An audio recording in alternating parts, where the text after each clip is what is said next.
Vamos a ver si me deja. A ver, muy bien. ¿Qué vamos a ver? Vamos a hablar en este encuentro de qué son los aprendizajes instrumentales. Vamos a ubicarlos.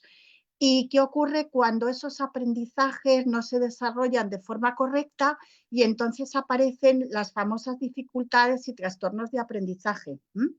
Porque estas dificultades siguen siendo todavía un reto para la inclusión, porque estas dificultades o trastornos, porque al final se utiliza la palabra de manera indistinta, ahora lo veremos, es necesario que se diagnostiquen y porque es muy importante saber cómo es esa clasificación para ubicarnos. Por supuesto, os hablaré, ya no puedo dejar de lado para nada toda la tecnología y todos los adelantos que hay y valoraremos también algún caso práctico. Sí que tenemos por delante una tarea importante y vamos a ella. A ver, aprendizajes instrumentales. Mirad, los aprendizajes instrumentales, aquí la verdad es que esta diapositiva es muy amplia, la definición.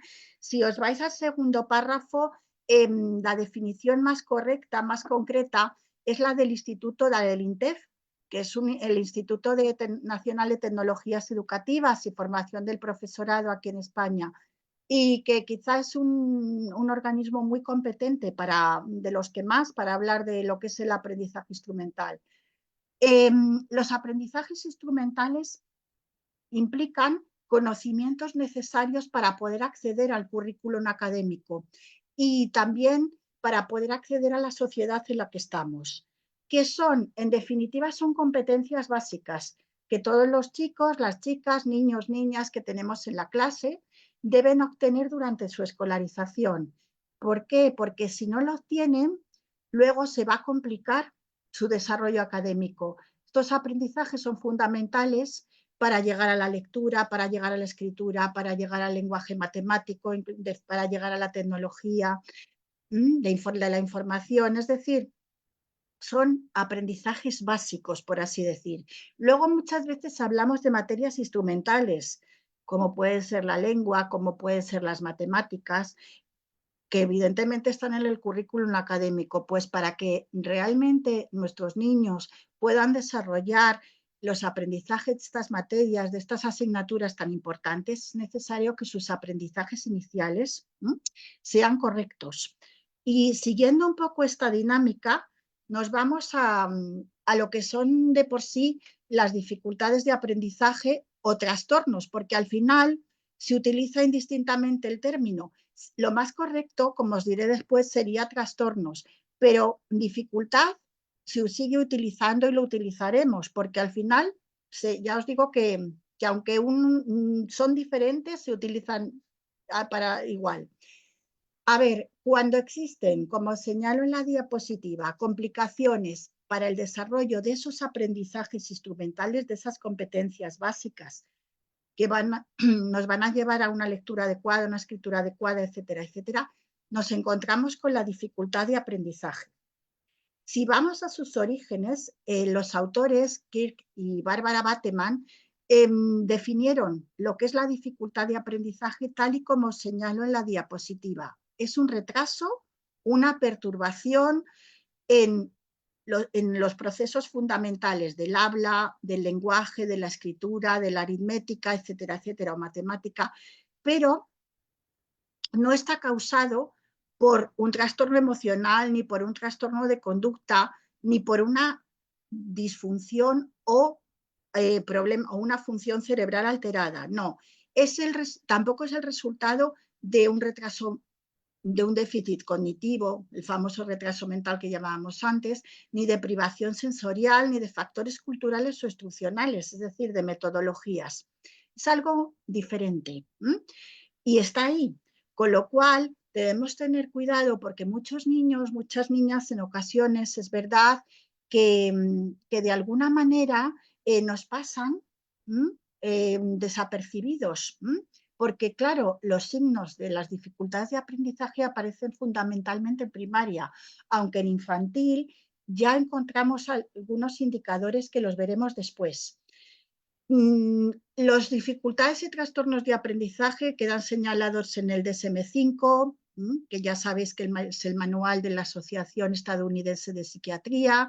También quedan señalados en la CIE 11, que es la Clasificación Internacional de Enfermedades, y todos aparecen allí señalados. Y lo que sí que es cierto es que todas estas clasificaciones, tanto el del CSM5 como la CIE, como muchas más, coinciden que en los trastornos de aprendizaje no tienen que ver con lo que os comentaba antes, un déficit cognitivo, ni instruccional, ni una discapacidad intelectual, no, sino que son diferentes.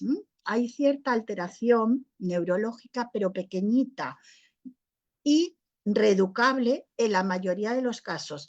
Esto es importante porque en muchas ocasiones todavía escuchamos aquello de mi niño tiene dislexia y la dislexia se cura. A ver, no estamos hablando de curación. Estos trastornos, estas dificultades o trastornos no se curan, pero sí se reeducan también, que en ocasiones como si se hubieran superado.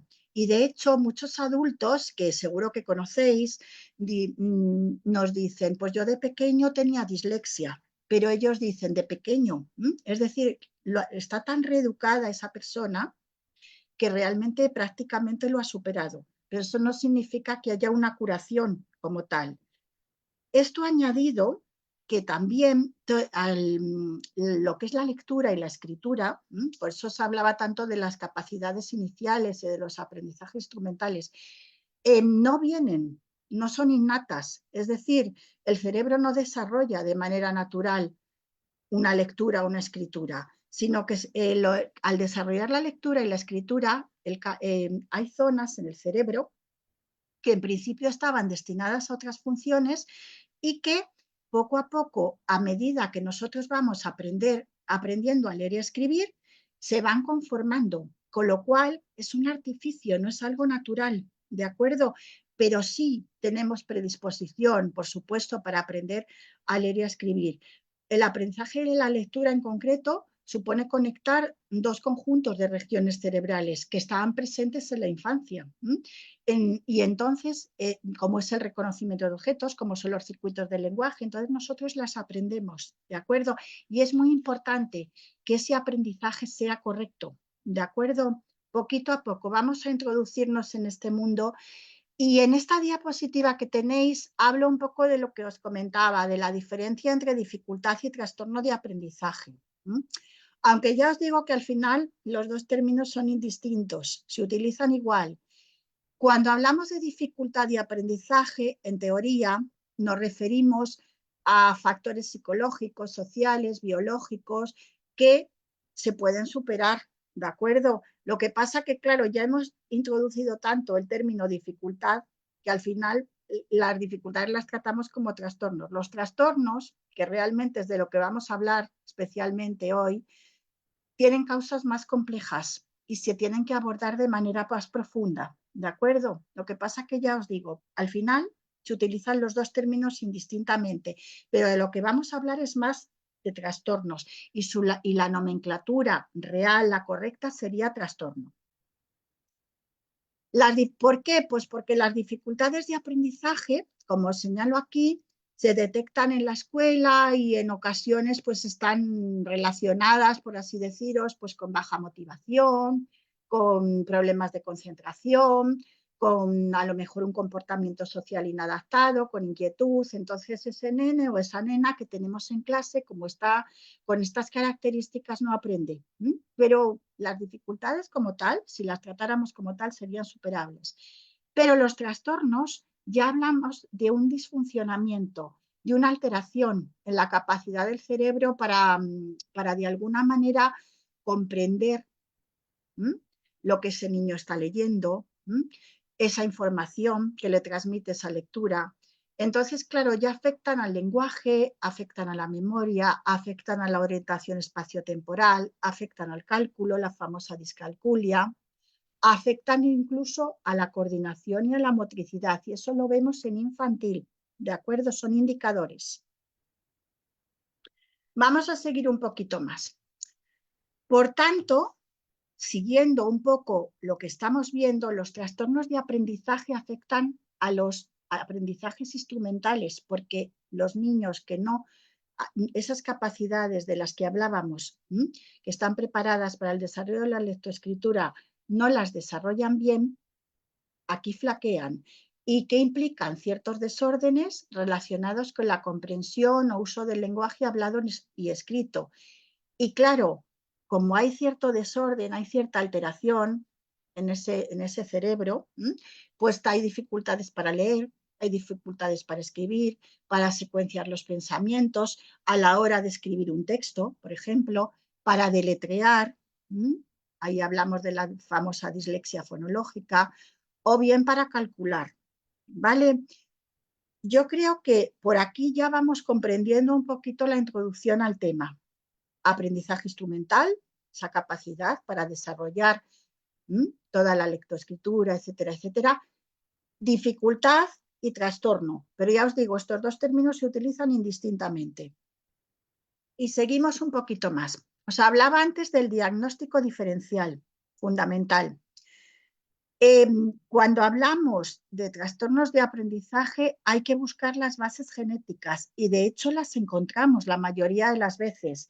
Y cuando encontráis en clase a un nene, a una nena que tiene dificultad en la lectoescritura, si profundizáis un poquito más, encontráis en su familia antecedentes. ¿De acuerdo? Eso es importante. Y sí hay una base genética, por supuesto que sí. En el segundo puntito de la diapositiva os explico. Cuando un niño padece alguno de estos problemas, se pueden empezar a detectar en infantil, en educación infantil, pero también os señalo en azul con prudencia. Cuidado.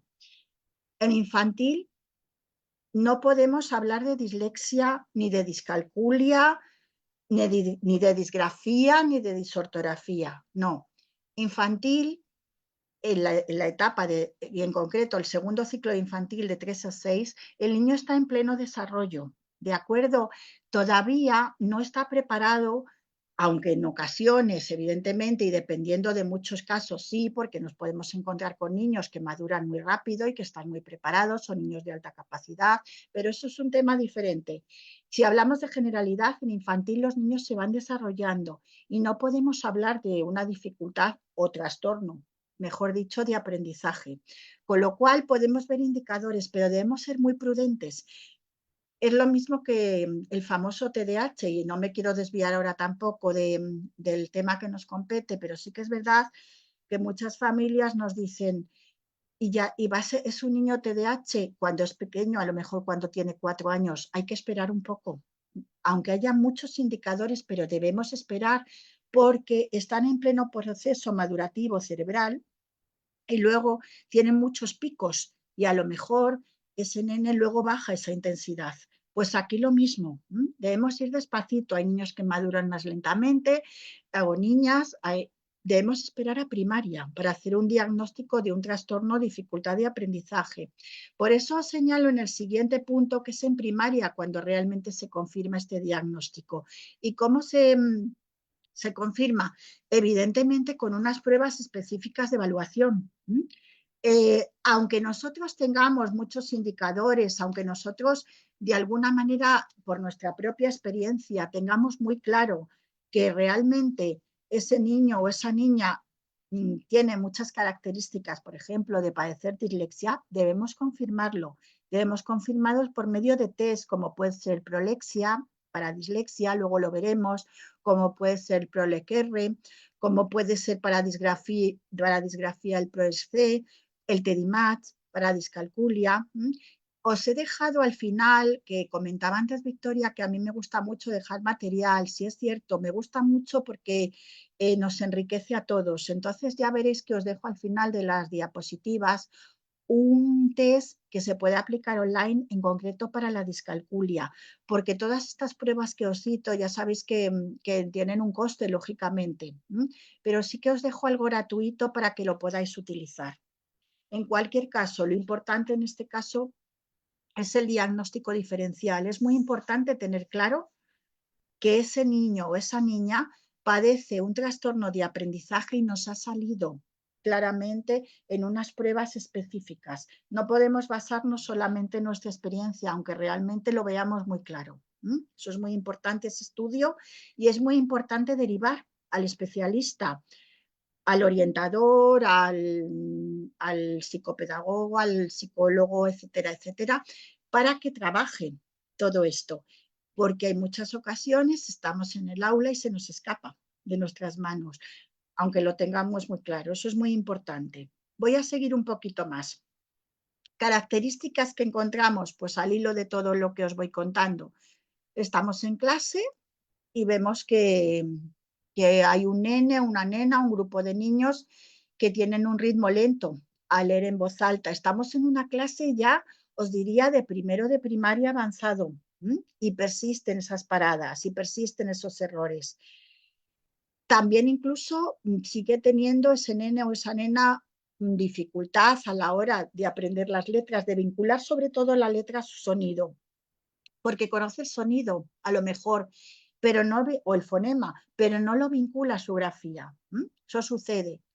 O tiene dudas al deletrear las palabras, o vemos que a la hora de expresarse oralmente sobre un determinado tema, pues tiene, por así decir, un vocabulario muy reducido, le cuesta mucho describir objetos cuando ya está preparado, porque lo hemos hablado en clase, porque hemos hablado de las técnicas de descripción, porque hemos hablado, ellos ya están creando sus propias redacciones pequeñitas, sus propios resúmenes, les sigue costando mucho. Y fundamental, tiene mucha deficiencia en la comprensión lectora. Eso quizás sea el indicador mayor. Ya no solamente que le cueste leer, sino que no comprende ese texto que tiene delante. Eso es fundamental. En ocasiones, las dificultades, si están relacionadas con disgrafía, pues están relacionadas también con la pinza digital. También hablaremos de todo ello. La parte motriz también a la hora de escribir tiene su importancia. O bien, saltando un poco, hay una escritura secuenciada incorrectamente porque tiene dificultades temporales, por así decir. No tiene bien esa temporalidad, esa capacidad, o tiene errores al interpretar números y símbolos matemáticos. Es decir, son características de base, de errores de base, por así decir. Pero insisto, esto hay que verlo en primaria. Y no os digo en primero de primaria, en los primeros momentos de curso. Os digo en un primero de primaria avanzado, porque ya sabéis que primero de primaria es el curso por excelencia donde aprenden a leer y a escribir, porque según todos los expertos, ahí están ya preparados, su cerebro está preparado, pero claro, tienen que pasar por un proceso de aprendizaje. No podemos decir que a los 2 meses de estar en primero de primaria, como el nene o la nena no leen bien, ya pueden ser disléxicos. No, hay que esperar, no podemos cometer errores tampoco. Debemos esperar un poquito a ver qué es lo que pasa, a ver si todas estas características que os acabo de decir persisten según va avanzando el curso. Es muy importante. Y también me gusta compartir infografías, los que me conocéis ya lo sabéis, aquí tenéis una muy clara que habla de, pues con el famoso DIS, que realmente ese prefijo es el que nos habla de, pues de trastornos de aprendizaje, discalculia, dislexia, disgrafía, disortografía. Ahí la tenéis la infografía. Y sigo un poquito. Y esto ya lo conocéis. Y sobre todo los que habéis estado conmigo en diplomados o en charlas, dificultad del aprendizaje en la escritura, perdón, en la lectura, que a su vez va a afectar a la escritura, la famosa dislexia, que la vamos a ver con más tranquilidad después. A ver, dificultad de aprendizaje en la lectura. El nene no lee por debajo del nivel esperado dada su edad, curso escolar o nivel cognitivo. Es un niño que no tiene ningún problema cognitivamente hablando. Pero a la hora de la lectura empieza a leer despacio, confunde, pero en el lenguaje oral no. En el lenguaje oral ese niño se expresa perfectamente. Incluso si escucha un texto sin tener que leerlo, sabe perfectamente sacar sus ideas principales, sabe lo que dice, eso que está escuchando, ese párrafo que está escuchando. La dislexia es la dificultad en el aprendizaje que engloba también en la escritura o en el cálculo, que lo vamos a ver luego. Lo que pasa que luego hay veces que hablamos de disgrafía, hablamos de discalculia, pero al final es la dislexia que se va manifestando en la escritura o en el cálculo y que muchas veces está asociada a trastornos de la coordinación motriz y de la atención, ¿vale? Hay muchos casos y de hecho cuando os hable de las apps, que también tengo una diapositiva relacionada con ella, veréis que hay apps que trabajan directamente el TDAH, problemas atencionales y dislexia. Hay mucha relación ahí.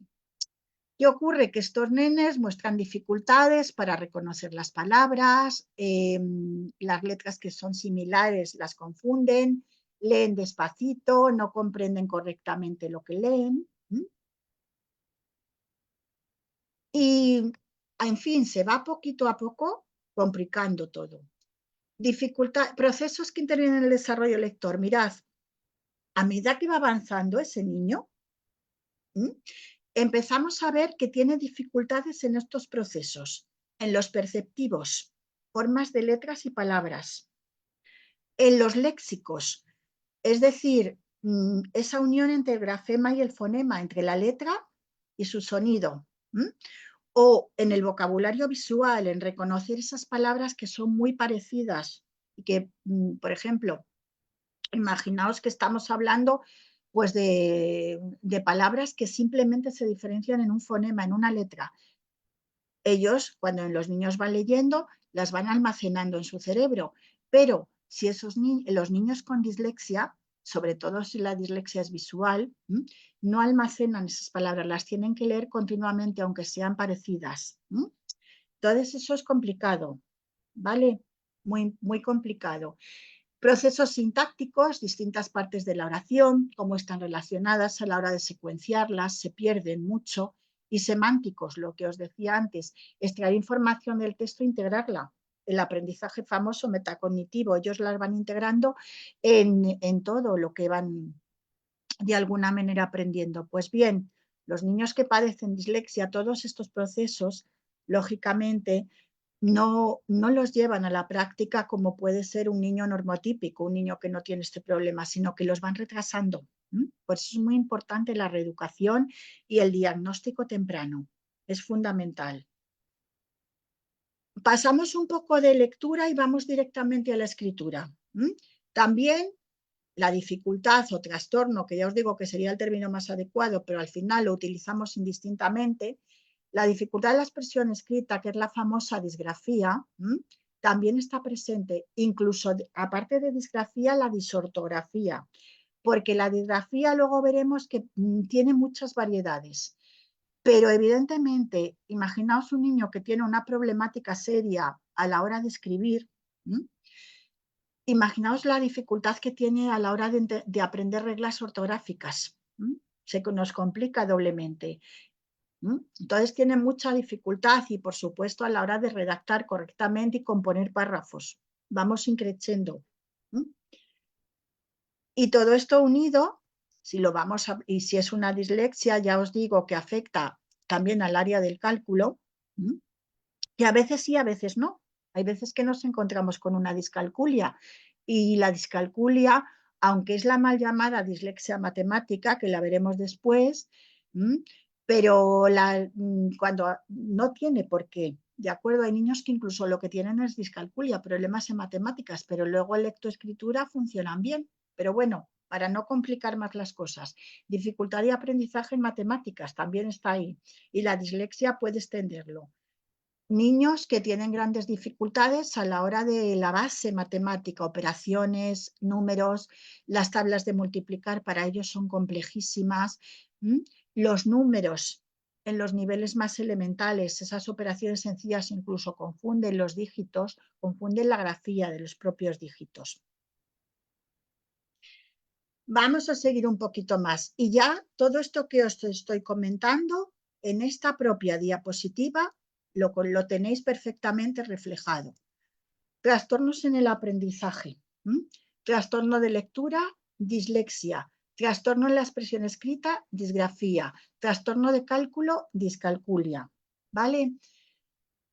Os separo aquí, si os dais cuenta, os separo un poco el trastorno de cálculo y lo llamo directamente discalculia. ¿Mm? Porque es cierto, os comentaba y los que me conocéis ya sabéis que lo digo mucho. Es cierto que la dislexia puede cubrir el área escrita y el área matemática, pero hay veces que no. Por eso aquí los separo. Trastorno de lectura, dislexia, deterioro de la capacidad para reconocer palabras, lectura lenta, insegura y escasa comprensión. Esas serían las características más notorias, más básicas. Trastorno en la expresión escrita, disgrafía. El problema puede estar en la escritura concreta de palabras o en la redacción o en la composición general. Esa sería una disgrafía dependiente de la dislexia. Luego veremos que hay veces que la disgrafía no es tan dependiente de la dislexia. Por eso os decía desde el principio que es muy, muy importante ese diagnóstico diferencial para ver de qué dislexia estamos hablando, que puede ser distinta en unos niños que en otros, para ver si realmente esa disgrafía es dependiente de la dislexia o no. Y volviendo a la discalculia, para ver si esa discalculia es realmente dependiente de la dislexia o solamente está en el área matemática esa dificultad. La discalculia afecta a los conocimientos aritméticos básicos, suma, resta, multiplicación y división, más que a los abstractos, más que a los que van a posteriori, como álgebra y geometría. El problema está en los conocimientos básicos. Y ahí ya se ve que hay una dificultad.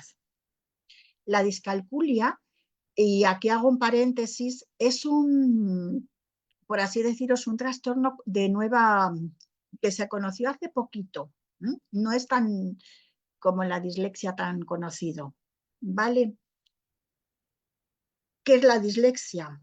Lo conocéis de todas. La dislexia es un trastorno, como os decía, específico y significativo de la capacidad de leer, que está en las clasificaciones más importantes, tanto el DSM-5 como en el CIE-11, y que no tiene nada que ver con el déficit intelectual, perceptivo, neurológico, como una función emocional, ni tampoco tiene que ver con una escolarización inadecuada. A ver, si hay nenes que se incorporan a la escuela más tarde y tienen dificultad a la hora de leer o a la hora de escribir o en conjunto, esos niños no tienen por qué tener dislexia. ¿Qué pasa? Que a lo mejor se han incorporado más tarde y les cuesta entrar en el proceso lectoescritor, pero eso no significa que padezcan dislexia ni tampoco padezcan un trastorno de aprendizaje. Por eso os digo, hay que tener mucho cuidado en los diagnósticos. La dislexia persiste en la adolescencia, a pesar de que esté reeducada. Y evidentemente en ocasiones persiste en la edad adulta, pero cuando la reeducación es muy temprana, cada vez, lógicamente, es muy agradecida, por así decirlo. Es una reeducación muy agradecida. Sí que es cierto que adultos con dislexia tienen dificultades a la hora de leer, sobre todo, fijaros, cuando se utilizan las redes sociales, que ahora se utilizan tanto, los adultos con dislexia, yo os digo por testimonios que me llegan, tienen dificultades a la hora de leer, por ejemplo, tan rápido. Tienen que leer más despacio, no pueden seguir a lo mejor un grupo de WhatsApp con un montón de mensajes todos seguidos porque se pierden, y también tienen dificultades aunque hayan tenido una reeducación en muchas ocasiones a la hora de escribir, porque siguen teniendo faltas de ortografía, pero realmente lo que persiste, cuando la reeducación ha sido buena, puede que tengan una lectura más lenta, puede que la ortografía pues no la tengan todavía perfectamente grabada, por así decir, pero es una reeducación, nos decía, muy agradecida. La dislexia, tal y como os cuento aquí, se presenta en personas de todo tipo, son niños inteligentes, que os comentaba antes, y se presenta en la mayoría de los casos, se presenta en personas de todo tipo y es hereditaria, con lo cual aquí no me detengo porque esta la hemos visto. Los tipos sí, os voy a contar un poquito. La adquirida, la dislexia adquirida, a nosotros en este caso nos compete menos. ¿Por qué? Porque la dislexia adquirida viene de una lesión neurológica. No es por una alteración cerebral o de las áreas cerebrales como puede ser una dislexia evolutiva, sino que viene a lo mejor de un traumatismo, de un ictus, y ya se da especialmente en personas adultas, aunque sí que es cierto que pueden padecerla los niños, evidentemente si tienen un accidente, a lo mejor antes sabía leer y se queda afectada el área a través de el área cerebral por problemas con ese accidente que han tenido y pierden esa capacidad que tenía lectora. La evolutiva, que sí que es la que nos compete porque es la que vemos realmente en la escuela, es propia de niños que están aprendiendo a leer y entonces empiezan a tener problemas para acceder a ese almacén léxico que van conformando con esas palabras que van conociendo en ocasiones, y te encontramos dos: la que va por la ruta fonológica, que es la dislexia fonológica, que es la dificultad para convertir los sonidos en letras, para asociarlos, y la superficial, que esa depende del análisis visual de la palabra completa, no lo ven. Y normalmente suelen ser la dislexia cuando ocurre, muchas veces al hacer el diagnóstico la encontramos mixta, porque están afectadas las dos rutas. ¿De acuerdo? Esas rutas de acceso a la lectura están afectadas, tanto la fonológica como la visual. Cuando la ruta indirecta o fonológica, ¿en qué se basa? Para que luego entendamos bien a qué tipo de dislexia nos estamos refiriendo. Se basa en la decodificación grafema-fonema, es decir, los niños saben deletrear las palabras, saben qué sonidos tiene cada una de las letras, pues eso es lo que falla en los niños que tienen dislexia fonológica. Entonces, ¿qué pasa? Que al leer, pues tienen que leer muy despacito, porque tienen que ir identificando cada letra, uniéndola a su sonido. Es una lectura muy lenta, plagada de errores, y en ocasiones se fatigan mucho, porque requieren mucha capacidad de atención, una concentración muy grande, porque les cuesta mucho. Imaginaos que estos niños además tienen que leer en voz alta, que en las escuelas hablábamos antes de la inclusión. Es fundamental que los niños que tienen estas dificultades no se les fuerce a leer en voz alta. Y eso es uno de los retos más importantes que tenemos los profesionales. ¿Por qué? Porque estos niños sufren mucho, su capacidad de atención además es enorme, tienen que estar muy centrados y se fatigan mucho. Y además, en el grupo clase, si tienen que leer en voz alta, imaginaos lo que supone a nivel emocional. ¿Por qué no? Porque van muy despacio, porque se les empieza a etiquetar, etcétera, etcétera. Y luego la ruta visual directa, que a veces se llama superficial, permite identificar las palabras conocidas como un todo, las vamos almacenando. Imaginaos casa y caja, que decíamos antes, son palabras muy similares, solo varían en una letra, en un fonema. Pues nosotros las vamos almacenando, entonces a la hora de leer prácticamente las conocemos, pero los niños que tienen afectadas esta ruta, pues tienen que volver a leer muy despacio. Y claro, pues lógicamente el esfuerzo es muy grande. Aquí tenéis plasmado en esta diapositiva un poquito los dos tipos de dislexia. Cuando falla la ruta fonológica, no funciona bien, el niño no puede hacer un análisis de las letras que componen la palabra porque se pierde. Entonces muchas veces tiende a inventárselas. Cara, capa, pala, él empieza a leer, empieza a ver que esa palabra puede que tenga que ver con otra que ha aprendido anteriormente y la inventa. Y en la otra, en la superficial, la visual, pasa lo contrario. No puede acceder a ese almacén de palabras que tiene conocidas. Entonces tiene que ir letra por letra, despacito, y tiene ese problema. Porque aquí sí, aquí él puede irlas uniendo, y a diferencia del anterior, aquí sí va asociando el fonema a la grafía. Pero no puede, sigue leyendo lento porque no puede acceder a ese almacén de palabras. Tiene que ir poco a poco. Lo normal, ya os digo, que son las dos juntas. Aquí tenéis una muestra de las muchas fichas que hay de inversiones, con la famosa D, la famosa P, la Q, la B. Cuando la barriguita está, ¿qué pasa? Que aquí tenemos también el gran problema de la lateralidad. Los niños que tienen dislexia en muchas ocasiones tienen problemas de lateralidad, de conocer realmente cuál es su izquierda, cuál es su derecha, tanto en sí mismos como en los objetos, como luego en el plano, como puede ser el caso de esta ficha.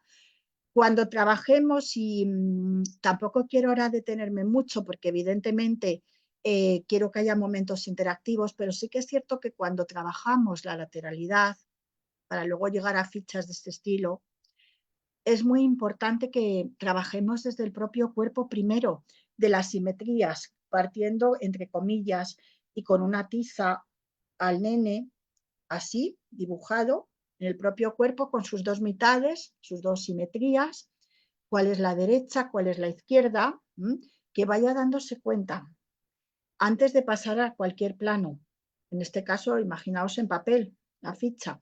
Y sí que es cierto que hasta los 6, 7 años, por eso es tan importante que lo tengan asimilado antes, ellos no se dan cuenta que su propia izquierda a lo mejor en el papel es la derecha o viceversa. Es decir, que el de enfrente, la lateralidad, la tiene con nosotros completamente distinta, completamente cambiada. Entonces eso es muy importante. Primero hay que trabajarlo en el cuerpo, luego en los objetos y luego llegar al papel. Aquí, ¿qué ocurre? Es muy interesante, yo lo he trabajado mucho, que en su manita izquierda pues les he pintado una I, en su manita derecha les he pintado una D, y a la hora de trabajar fichas de este estilo, por ejemplo, si estamos hablando del ejercicio de arriba que señala la diferencia entre la D y la B, él pone las manitas. Para que, por ejemplo, imaginaros en la D, ¿para qué lado mira la barriguita de la D? ¿Para qué mano? Para la izquierda. ¿Para qué lado mira la barriguita de la B? ¿Para qué lado tuyo? Para la derecha. Pues vamos a intentar identificarlas así. También en fichas como estas, volviendo al ejercicio de abajo, es muy importante que no perciban toda la ficha de golpe. Lo ideal sería taparlas con un folio, con una hoja blanca, y enseñarles solamente estas dos columnas iniciales para que relacionaran las letras parecidas. Vamos, las letras iguales, porque además fijaos que aquí estamos jugando con la posición. En la segunda columna aparecen inclinadas. Entonces no podemos presentarle toda la ficha de golpe. Porque si además ese niño tiene cierto déficit atencional, ya se nos complica del todo. Este tipo de fichas hay que hacerlas despacito y con un trabajo previo en el propio cuerpo. Aquí os dejo también un modelo que me ha parecido muy curiosa, por eso la he incluido en la presentación, de cómo se puede trabajar la reeducación en la dislexia. Y aquí es ya para niveles superiores, para la construcción de frases, porque estos niños tienen luego mucha dificultad en las categorías gramaticales. Les cuesta mucho conocer lo que son artículos o determinantes, lo que son nombres, lo que son verbos. Entonces, por medio de formas geométricas, podemos ayudarlos, ¿de acuerdo? Que es muchísimo más visual. Y en el cuadradito vamos a guardar los que son determinantes y se los ponemos, el, la, los, las. En el rectángulo los que son nombres, en el triángulo los que son enlaces, preposiciones, conjunciones, en el óvalo los que son adjetivos y en el círculo los que son verbos. Fijaos que es una ficha tremendamente visual que puede ayudar ya a niveles posteriores, cuando ya están redactando. Y aquí voy a hacer una pequeña parada, que hablaba antes Victoria de la interactividad. Me encanta porque además no me gusta hablar sola.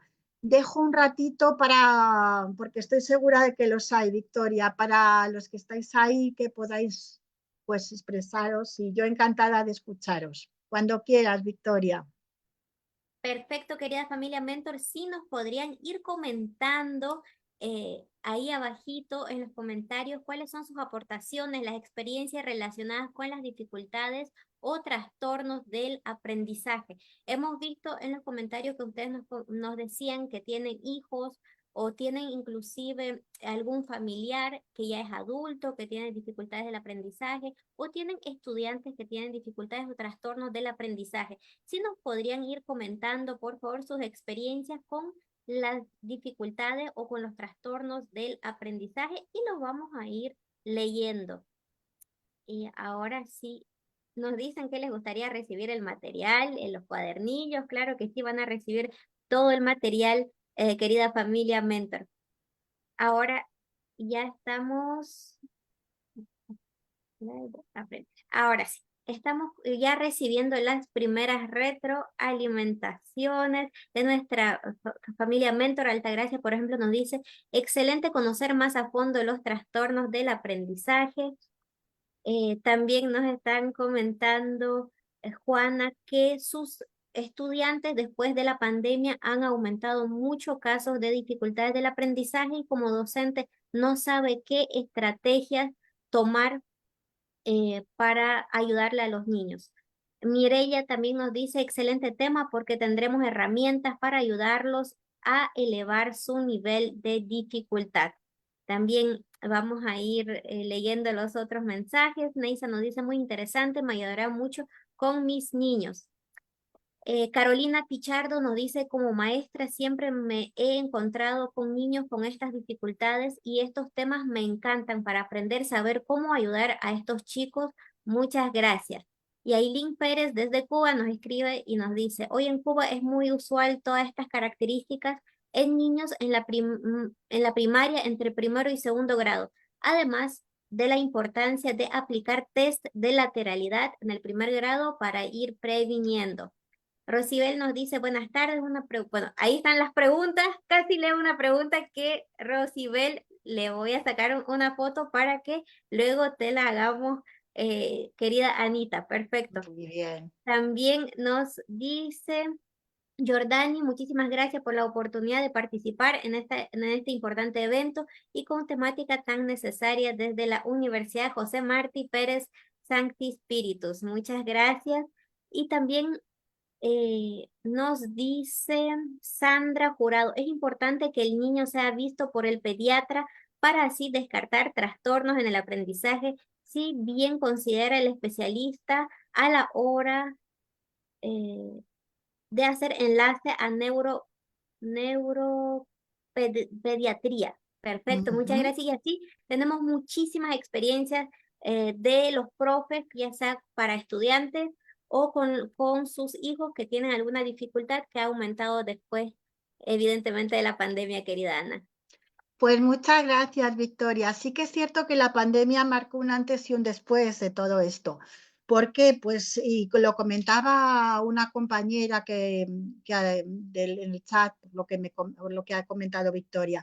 Sí que es cierto que en la pandemia no hubo ese contacto presencial tan necesario y todas estas dificultades primero tienen unos antecedentes en la orientación espaciotemporal, unos antecedentes en la simetría y en la lateralidad, y ahora los veremos, y si os dais cuenta, todo eso lo trabajamos en la escuela, lo trabajamos a nivel físico con ellos, a nivel mental. Entonces, ¿qué ocurre?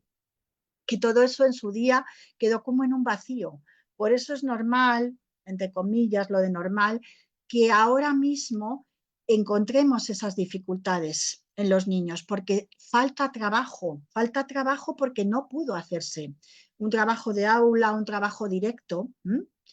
Entonces es lógico que haya aumentado. Vamos a seguir un poquito más.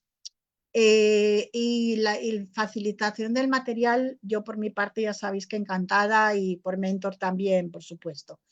Mirad, volvemos a lo mismo. Encontramos un niño o una niña en un primero de primaria avanzado. Ya han pasado varios meses que está y ha aprendido a leer. Pero ¿qué ocurre? Que sigue, poquito a poco, ha aprendido a leer con cierta dificultad y sigue invirtiendo mucho. En vez de coche dice checo, por así decir, o confunde las letras que decíamos antes, que son muy parejas, B por D. Os dais cuenta que tiene que ver todo con la simetría y comentaba también una compañera la lateralidad. Es fundamental que la tengan ya definida a esta edad. Cuando esa lateralidad no está definida, encontramos problemas. O encontramos pues palabras que se parecen visualmente, pues imaginaos Ada y Ava, también las confunden. O bien omisión a la hora de leer, omiten ciertas sílabas, ciertas palabras, ciertos sonidos al principio o al final en la palabra porque les cuestan mucho. O en el mismo campo semántico, porque también el vocabulario está reducido, se pierden. Y a lo mejor le decimos, a ver, entre manzana, uva, plátano, como señaló aquí, fresa y lechuga, ¿cuál es el que es distinto? El que no es fruta. Piénsalo. Y te dicen otra que no es porque en vez de lechuga, porque el vocabulario es muy reducido. Ahí se va. Todas estas características es muy importante observarlas. O bien más observaciones que podemos hacer y que os van a ayudar mucho a determinar si realmente hay un problema. A lo mejor no saben diferenciar los nombres de las letras de los sonidos que tienen, que os lo comentaba antes. Por ejemplo, la letra es S, pero su sonido es S, su fonema es S, ¿vale? O no saben a lo mejor si un grupo de letras forman una o varias palabras y las unen en lugar de fragmentarlas correctamente, porque falta un trabajo de ritmo importante. O bien a lo mejor se ha hecho, pero ellos, si tienen realmente la dificultad, no lo saben hacer, ¿vale?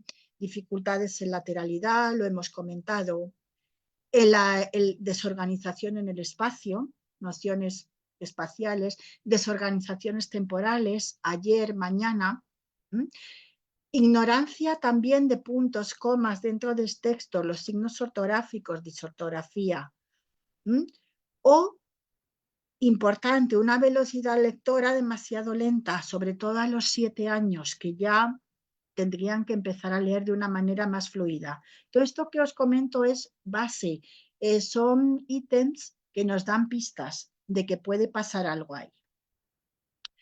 En infantil, indicadores de alerta, retraso en la adquisición del lenguaje oral, habla lenta, dificultades a la hora de deletrear, de silabear las palabras más sencillas que van aprendiendo, dificultades en la memoria, dificultades en la categorización de conceptos o en la orientación espaciotemporal.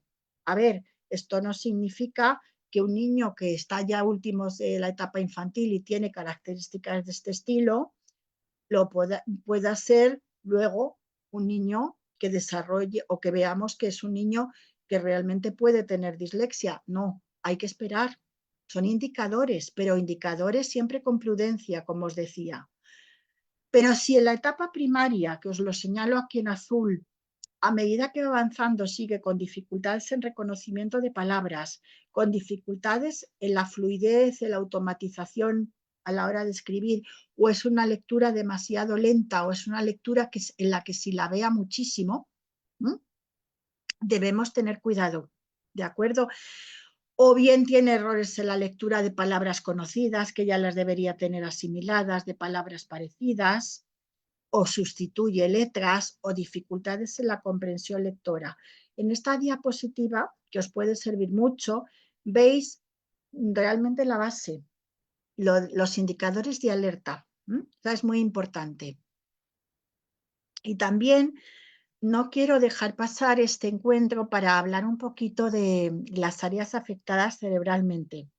A ver, aquí podríamos dedicarlo muchísimo tiempo, porque es cierto que, por ejemplo, la disgrafía, las capacidades del lenguaje oral y del lenguaje escrito comparten muchos mecanismos cerebrales y tampoco es posible, aquí os he señalado las regiones cerebrales, pero tampoco es posible localizar una zona única relacionada con las dificultades escritoras. Sí que es cierto que podemos encontrar zonas relacionadas con el área perceptiva.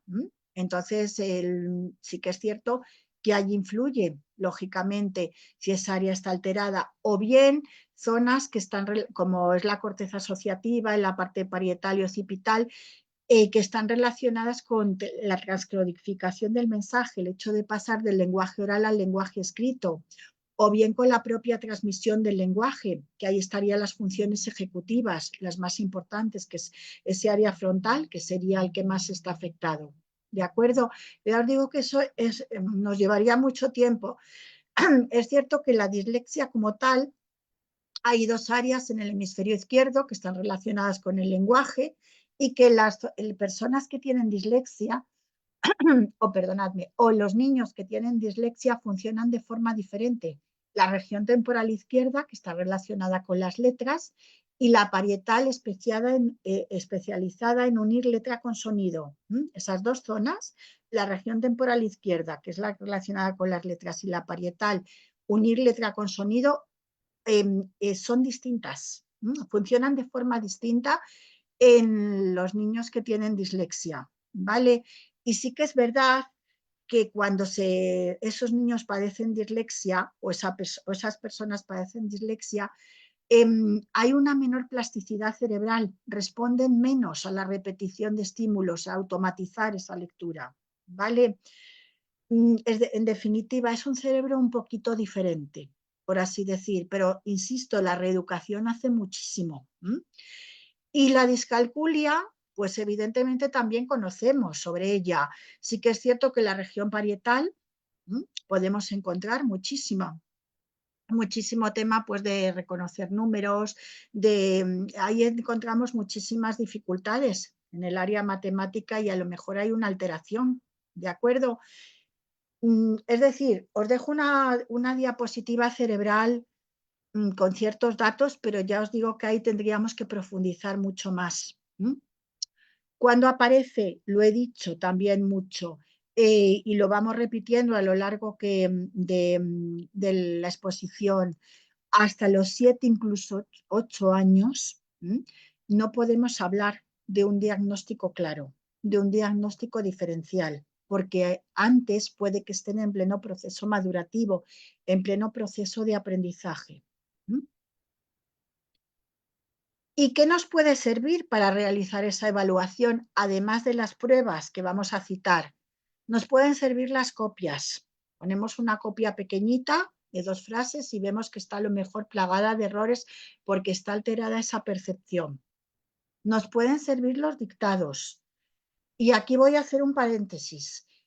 Cuando tengamos claro que ese niño o esa niña tienen dislexia, porque realmente hay un diagnóstico, debemos ser muy cautos con los dictados. Mirad, los dictados es verdad que es un instrumento de evaluación por excelencia y que nos van a dar muchas pistas, pero a la par, los dictados plagados de errores y sobre todo corregidos en rojo afectan muchísimo a la autoestima de estos niños. ¿De acuerdo? Porque no pueden seguirlos, por mucho que nos empeñemos. Hay muchas formas de hacer los dictados que ya conocemos. Hay muchas formas mucho más divertidas y además mucho más didácticas. Con esto no estoy diciendo que el dictado tradicional no sea válido, que por supuesto que lo es, pero cuidado con esas correcciones en rojo tan fuertes. Porque si estamos hablando de educación inclusiva y corregimos de esta manera, difícilmente ese niño se va a incluir en la clase si el compañero ve que tiene todo lleno de tachones rojos porque tiene un montón de faltas de ortografía y no el compañero, sino el otro compañero, la otra compañera. Para ellos es muy duro, es muy difícil asimilar eso. Hay dictados que son musicales, que son muy bonitos. ¿Por qué? Porque la música relaja muchísimo, ¿de acuerdo? Entonces se puede acompañar para relajarse, para concentrarse y variar el tipo de música en torno a la dificultad del texto. Utilizar a lo mejor músicas mucho más relajantes cuando el texto a lo mejor sea más complejo. Hay dictados de imágenes. Podemos enseñarles dibujos y que debajo escriban las palabras, las oraciones, los párrafos que vean basados en ese dibujo. No tiene por qué ser solamente el dictado tradicional auditivo. Hay dictados inversos. En lugar de que sea el docente el que esté dictando, son entre ellos los propios estudiantes los que preparan los textos y se los dictan a sus compañeros. Hay dictados que son por pares, cuando se intercambian los roles, se ponen por parejas y uno dicta y el otro escribe, y después el otro escribe y el anterior compañero dicta. Y si ahí pueden ayudar mucho entre ellos.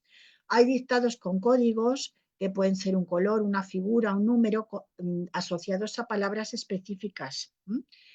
Hay dictados sensoriales que combinan el dictado tradicional con estímulos táctiles, incluso con aromas. Por ejemplo, imaginaos que estamos trabajando un dictado sobre la playa. Es muy interesante que sientan la arena, que sientan un aroma marino, por ejemplo, y eso se puede incluir dentro de ese propio dictado tradicional. Hay dictados creativos, podría hablaros de un montón de ideas, dictados pues que están, al principio se inicia una oración y luego se les piden que ellos mismos la completen, no tiene por qué ser un dictado tan, digamos, tan encorsetado, tan cerrado. Quería hacer por eso el paréntesis. También, evidentemente, en una producción escrita, especialmente espontánea, también vemos si hay errores. Al revisar sus cuadernos, al hacer un registro de lectura, vamos viendo en qué realmente qué fonemas va fallando, si siempre son los mismos.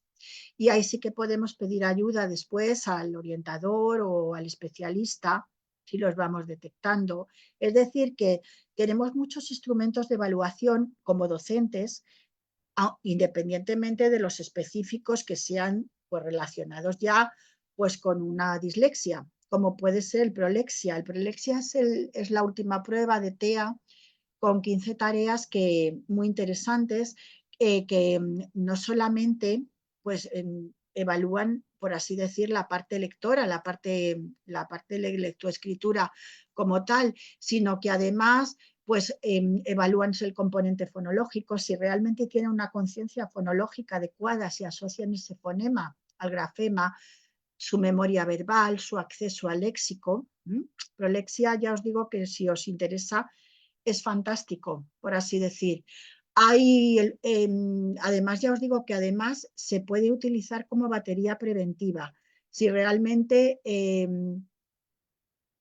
por así deciros, tiene una predisposición, por así deciros, a señalar la,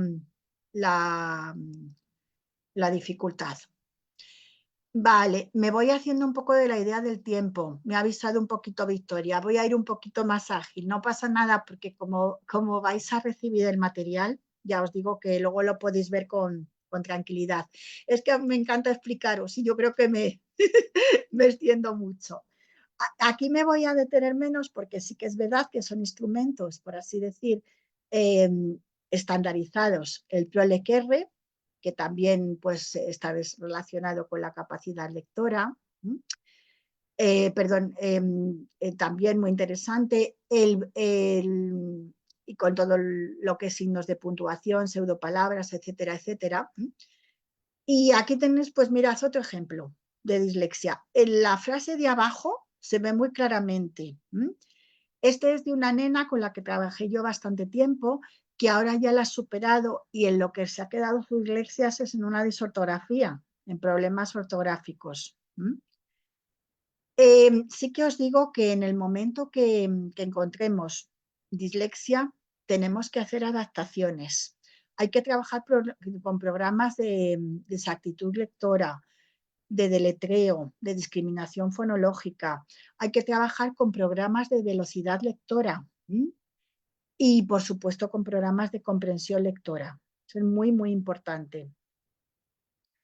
Aquí os dejo también algunos ejercicios para jugar con las palabras, ejercicios pues, que os pueden servir perfectamente de material, muy interesante para pues cuántas palabras tiene una frase determinada, o bien en una propia frase si cambiamos alguna palabra, que ellos identifiquen cuál es la que hemos cambiado, o bien una frase en la que repetimos todas las palabras pues, y omitimos alguna, pues que ellos las identifiquen.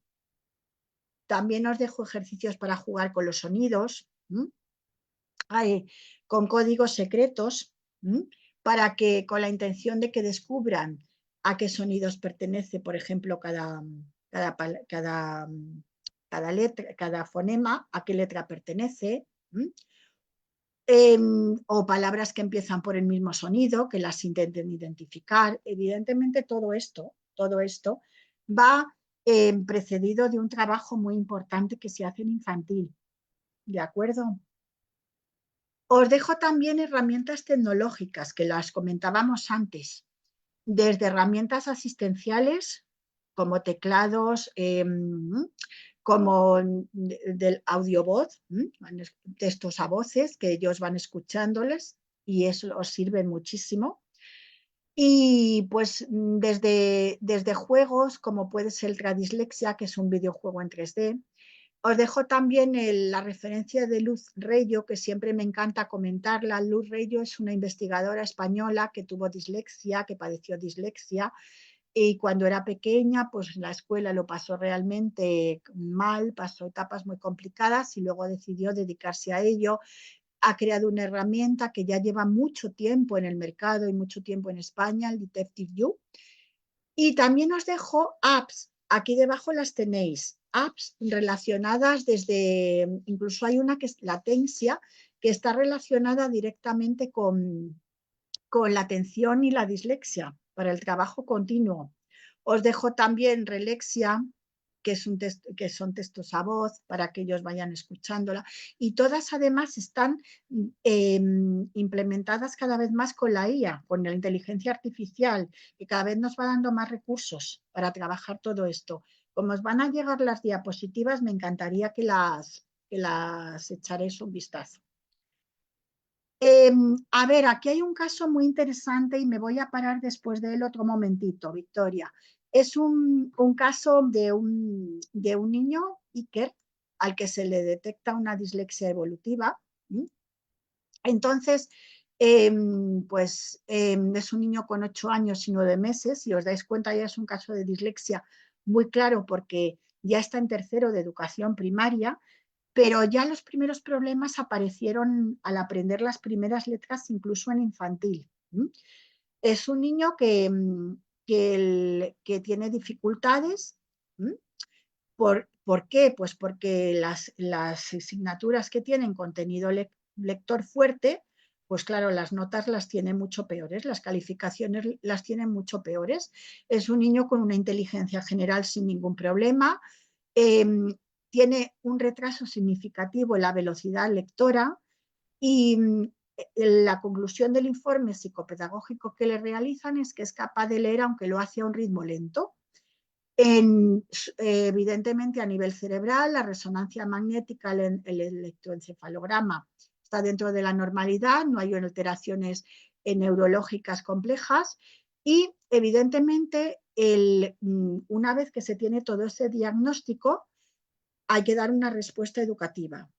Hay que dar una respuesta educativa, sobre todo, de principio, enseñarle a solicitar ayuda cuando no entiende algo, porque es muy importante. A veces los niños no nos solicitan ayuda. Hay que supervisar sus trabajos y hay que ayudarle a que desarrolle esquemas, mapas mentales. Los mapas mentales son tremendamente visuales y les ayudan muchísimo. Por supuesto, hay que hacer adaptaciones en su lectura, como complementar lecturas que estén asociadas a recursos audiovisuales. Os hablaba antes de las apps, del texto a voz. Hay que hacer también adaptaciones como adelantar en casa ciertos contenidos que van a trabajarse en el aula para compensar ciertas dificultades en esa memoria de la que hablábamos antes, la memoria operativa que a veces las tienen también afectadas. Hay que darle una retroalimentación inmediata, pero no punitiva, no negativa, sino ayudarle en sus avances para que esa parte emocional salga adelante. Hay que evitar situaciones de lectura en público, en voz alta, que os lo he comentado también. Y luego en escritura no hay que penalizarle tanto las faltas de ortografía. Hay que permitirle un tiempo extra en exámenes escritos. Evidentemente todo esto está relacionado con adaptaciones curriculares. Si habéis visto algo de todo esto, sabéis a lo que me refiero. Y de hecho al final de las diapositivas os he dejado tres diapositivas muy interesantes de adaptación. Y aquí me paro un momentito, Victoria. Si algún apunte más, alguna aportación más. Claro que sí, querida familia Mentor, por favor, si nos podrían comentar si han tenido alguna experiencia con casos de niños o niñas que padecen dislexia y si nos podrían presentarlos de manera breve, por favor, y ya nos estuvieron escribiendo, por ejemplo, Rosaira nos dice que tiene un hijo de 10 años que tiene dificultades del aprendizaje. Betty Cortés nos dice, mi sobrino tiene 7 años y le cuesta pronunciar las palabras. También Diana nos dice, buena, con paciencia y teniendo las estrategias, todo ha sido posible. Entonces han superado las dificultades del aprendizaje. Aramis nos dice trabajar para elevar su autoestima, no avergonzarlo delante de sus compañeros. También muy importante, muchas gracias. Aura nos dice muy buenas tardes a todos, mil gracias por por la excelente oportunidad de aprender. Felicitaciones a la doctora por su profesionalismo, muchísimas gracias. Y Tasiguano Caiza nos dice que tiene en su trabajo dos niños con dificultades del aprendizaje. Y Pamela nos dice, tengo alumnos que tienen dificultades del aprendizaje, así que muchísimas gracias a toda la familia Mentor por participar, que hoy día están súper, súper, súper participativos. De verdad, gracias, gracias, mil gracias. Y también sabemos que les está encantando el encuentro. Ana, no sabes cuántos corazones hay en los comentarios, felicitaciones, agradecimientos. Alegría, Mil, qué mil gracias. alegría, porque lo más importante es que sea útil y sirva. Ahora a mí eso me reconforta mucho. Siguiendo un poquito más, ay, perdonadme, que vámonos a la disgrafía, porque vamos hablando mucho de dislexia, pero en disgrafía. También podríamos hacer ese desdoblamiento que os decía en la dislexia. Hay disgrafías adquiridas que a nosotros pues, nos competen un poquito menos, puesto que son las relacionadas con algún traumatismo o accidente cerebral, pero hay disgrafías que nos competen más directamente, que son por disgrafía entendemos cualquier dificultad a la hora de escribir. Eso es muy importante. Hay disgrafías que son evolutivas, hay disgrafías que están muy relacionadas y son, digamos, un halo de extensión de la dislexia, que se extiende también a la escritura. Y mirad, me voy a parar en esta diapositiva. Esta diapositiva yo siempre que he trabajado y en dificultades de aprendizaje la incluyo porque me parece muy clarificadora. Mirad, hay una disgrafía que es la fonológica, la que tenemos superficial o la mixta, que digamos está relacionada con la dislexia que os he dicho anteriormente y que en realidad sería una dislexia escrita. Esta, la fonológica, la superficial y la mixta, porque es lo mismo que la lectura, nada más que la escritura. Pero cuidado, la disgrafía es mucho más amplia, no nos podemos quedar solamente en una disgrafía dependiente de la dislexia. Hay una disgrafía adquirida, que es la que hemos comentado, que no nos compete porque es de una lesión cerebral, pero luego hay dos disgrafías que son la evolutiva y la motriz. La evolutiva, si os dais cuenta, se da en esos niños que todavía están en pleno proceso de aprendizaje a la hora de escribir.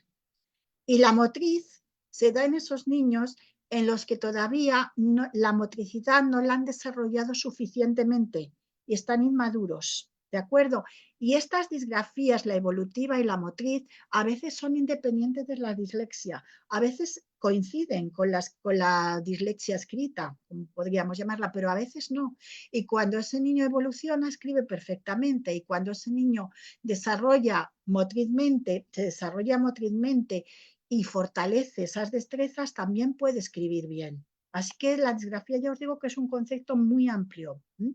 Por eso esta diapositiva que es muy clarificadora. Para la disgrafía también encontramos instrumentos de evaluación muy elaborados, test propiamente dichos, como el PROEX, que es de siempre, y también encontramos ejercicios, por así decir, actividades. Aquí os dejo algunas, también que os pueden servir. Tareas de denominación, pedirle que escriba los nombres. Cuando la disgrafía es dependiente de la dislexia, puede estar afectada esa ruta fonológica y los dictados de palabra nos van a decir mucho. Cuando está afectada la ruta directa, nos van a decir mucho listados de palabras que solo se diferencien en un fonema. Y evidentemente esto va muy unido a la disortografía, porque realmente las reglas ortográficas cuando estamos hablando de dislexia cuestan muchísimo. Y es muy interesante hacer actividades con ellas. Cuando esa disgrafía es más motriz, que lo hay, todas las tareas relacionadas con el dibujo, con el punteado, van a servir mucho, ¿de acuerdo? Cuando esa disgrafía es más dependiente de la dislexia, todo lo que es ordenar oraciones desordenadas, todo lo que es crear oraciones complejas, todo lo que es completar con un texto, perdonadme, con signos de puntuación, nos van a servir muchísimo. ¿De acuerdo? Me voy parando poquito porque todo esto lo vais a tener. Vais a tener ejercicios de conciencia silábica, de segmentación silábica, de omisión, de sustitución de sílabas, de encontrar sílabas ocultas que nos pueden ayudar a aprender la conciencia silábica y, por supuesto, la conciencia fonológica. Ejercicios de discriminación auditiva de sonidos, que eso se trabaja desde infantil. Los juegos de tipo veo, que se trabajan muchísimo también desde infantil. Y léxicas, a medida que van avanzando, contar mentalmente palabras en una frase, y ya vamos avanzando, escribir oraciones de un determinado número de palabras. Y volviendo a la disgrafía motriz, cuidado con la pinza digital. A ver, la pinza digital sí que es cierto que es necesaria para que sepan escribir bien, por supuesto, y muy importante, pero mucho cuidado con ese trabajo con la pinza digital, porque a veces nos obcecamos tanto en que cojan bien el lápiz con el dedo índice y el pulgar, y perdonad, con el índice, el pulgar y por detrás el corazón apoyarlo, nos obcecamos mucho y hay veces que necesitan hacer actividades previas y esas actividades se hacen en infantil y lo sabéis, cómo enseñarles a hacer la pinza, así, juegos de segmentación de las destrezas, como las bolitas de plastilina, como trabajo con pinchos de colores. Es muy importante perfeccionarlo y no cecarnos en que cojan bien el lápiz, sin haber trabajado previamente todo este tipo de ejercicios. Aquí también veis y os queda el desarrollo de la pinza digital, cómo es cúbito palmar al principio, luego cómo hay que arrastrar objetos con la palma, poquito a poco radiopalmar, la pinza incipiente cuando se empieza a formar la pinza fina, como coger objetos con los dos dedos, todo el trabajo, digamos, de destrezas puede ayudar mucho. Y aquí tengo que hacer un momento, un paréntesis, porque es muy, muy importante y hay que tener muchísimo cuidado con la caligrafía. Es muy interesante a la hora de rehabilitar y reeducar la disgrafía que se utilice la caligrafía, pero cuidado cuando esa caligrafía es excesiva y lo que hace es fatigar al niño. Cuidado. Y además, al final le aburre tanto que le fatiga y no realmente no está ejercitándola. Es mejor poquita caligrafía y de calidad. Y cuando no es capaz de escribir bien, hay que ir hacia atrás, a todo lo que hemos trabajado en infantil, a esos juegos con los dedos, a esos juegos con las manos, a ver qué pasa, especialmente cuando estamos hablando de una disgrafía motriz o evolutiva. Aquí tenéis también ejemplos de disgrafía y quiero hacer un apunte también a la disortografía, porque realmente es en lo que queda la dislexia rehabilitada. De acuerdo, la disortografía sí que está asociada a la dislexia en la mayoría de las ocasiones. No es como la disgrafía que podíamos encontrar la evolutiva o motriz. De acuerdo, la normativa ortográfica les cuesta mucho y a la hora de construir un discurso escrito, pues todo eso está presente. Hay veces que omiten los artículos, hay veces que la correspondencia fonema-grafema también la muestran. Todos esos ejercicios que tienen dificultades a la hora de escribir salen. ¿Qué solución, entre comillas, o qué rehabilitación es la mejor dicho? La ilustrada. Esta diapositiva que tenéis ahora también la incluyo yo muchísimo en todo lo que voy desarrollando. ¿Por qué? Porque es muy importante que visualmente, por ejemplo, aquí os digo la palabra rayo en este caso, rayar. Rayar puede ser desmenuzar, también puede ser hacer rayas. Unas veces es con dos L's y otras veces es con Y. Rayarse de preocuparse, que lo dicen tantísimo, me he rayado, ahí es con Y. Entonces todo esto hay que pintárselo en dibujitos para que realmente se les vaya quedando. Y también es muy interesante los signos de puntuación, que aquí tenéis otro ejemplo, pintárselos. Aquí con la carita, stop, soy un punto. ¿Qué significa? Me paro. Aquí que soy una coma, en la coma puedo respirar, para que ellos vayan asociando cada acción a cada signo y no les cueste tanto, ¿vale? Si somos puntos suspensivos, nos paramos un momentito, somos puntos suspensivos, que vamos todos uno detrás de otro. Como veis, todo lo que es visual ayuda muchísimo. La disortografía se puede trabajar de muchas maneras. Ya os digo, hay veces que detectar palabra intrusa ayuda mucho, pero vamos, todo este tipo de ejercicios se realizan mucho a nivel de dislexia. Los más significativos son los que os digo, los que están relacionados con la ortografía ilustrada y el fichero cacográfico. Cuando tengáis las diapositivas podéis pararos un poquito más en él. El fichero cacográfico es un inventario personalizado de aquellas palabras que tienen dentro una letra o una regla ortográfica que más les cuesta. Entonces, pues pone por delante el dibujito con la palabra bien escrita y por detrás, ¿dónde está el error? Imaginaos que tiene que escribir una palabra con B, pues por delante se pone su dibujo con la palabra correctamente escrita y por detrás la palabra escrita, pero dejando el huequito para ver si lo tiene que hacer con B o con V. Son tarjetitas. Entonces se van pasando como si fueran bits, adaptándolas a donde ellos tienen más dificultad y luego se les pregunta. Y entonces si aciertan es que ya van asimilándolo. Lo tenéis todo explicado aquí.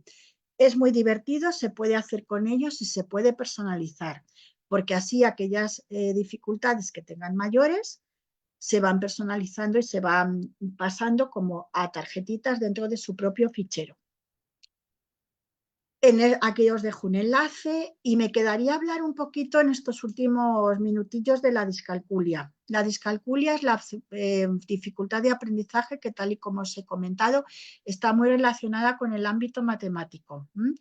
Pueden tener problemas a la hora de escribir los números de forma correcta y en las operaciones matemáticas básicas. Y ahí se ve claro en primaria avanzada, porque ahí tienen problemas. Hay veces que es también digamos, una extensión de la dislexia, como podía ser la disgrafía, y hay veces que no. Hay veces que es discalculia propia. Y no tienen tanto problema en la lectoescritura como en la propia matemática.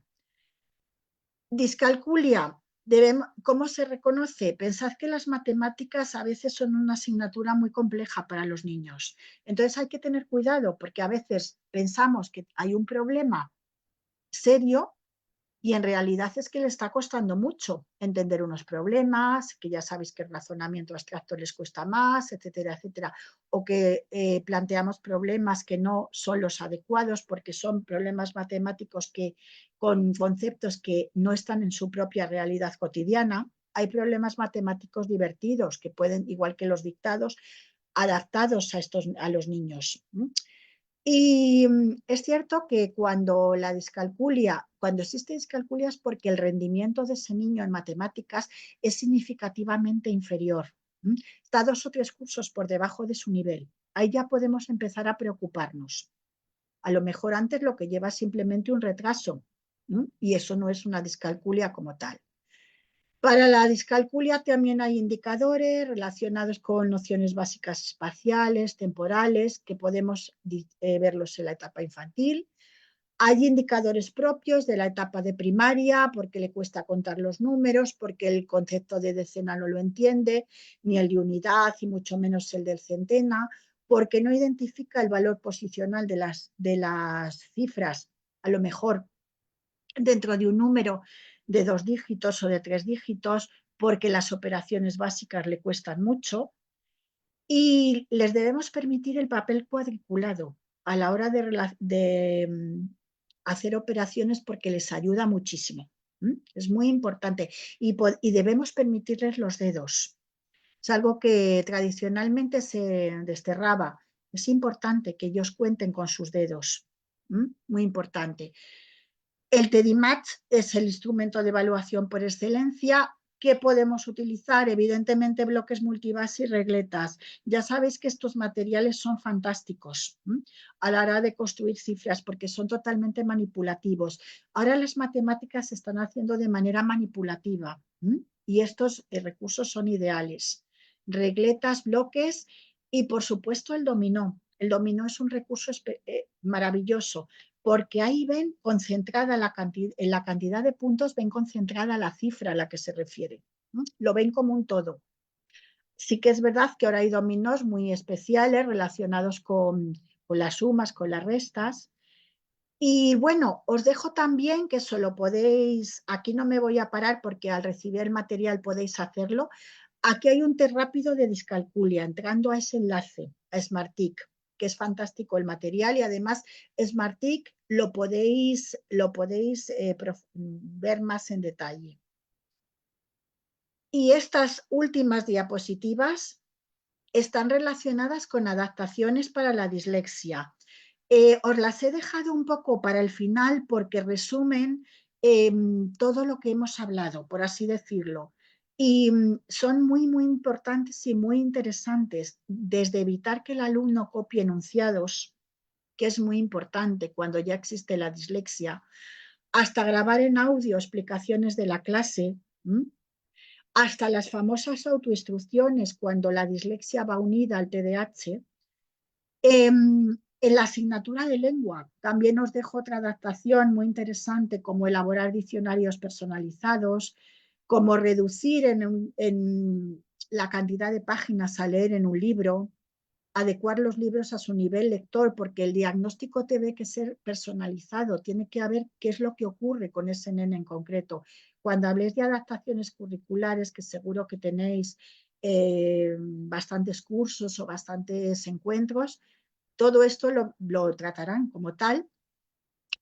Y luego también, muy interesante, cuando se hacen exámenes a estos niños, hay que aumentar el tamaño de la letra, hay que fragmentar el texto en pequeñas partes. No podemos darle un examen como a un niño normotípico porque se nos va a perder.